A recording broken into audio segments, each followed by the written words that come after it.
नमस्कार, recipe circle चॅनलमध्ये आपले स्वागत आहे। तर आज आपण करणार आहोत शेंगदाणा चटणी। चला तर मग सुरुवात करूया।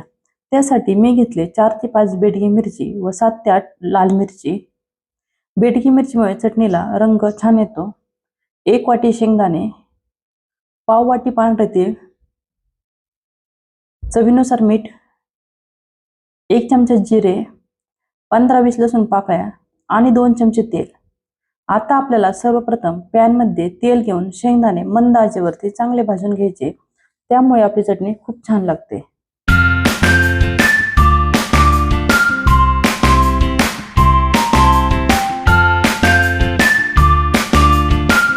आता आपले शेंगदाणे भाजून झालेले आहे, तर आता आपण ते एका प्लेट मध्ये काढून घेऊ।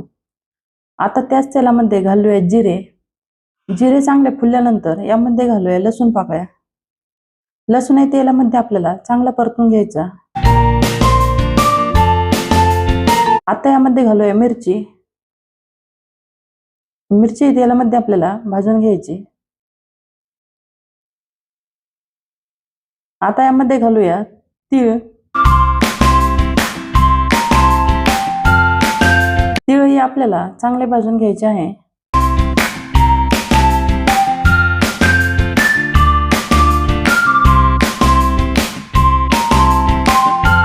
आता आपले सर्व साहित्य भाजून झालेले आहे, तर आता आपण याला एका प्लेट मध्ये काढून घेऊ।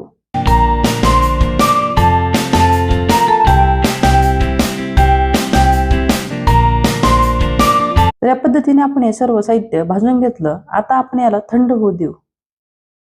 आता हे थंड झाल्यानंतर याला एक मिक्सरच्या भांड्यामध्ये घेऊ। यामध्ये घालूया मीठ व आता याला ऑन ऑफ करत फिरवून घेऊ।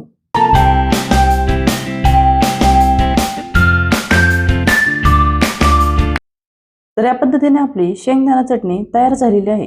तुम्हाला जर रेसिपी आवडली तर लाईक करा, शेअर करा आणि चॅनलला सबस्क्राइब करा। Thank you.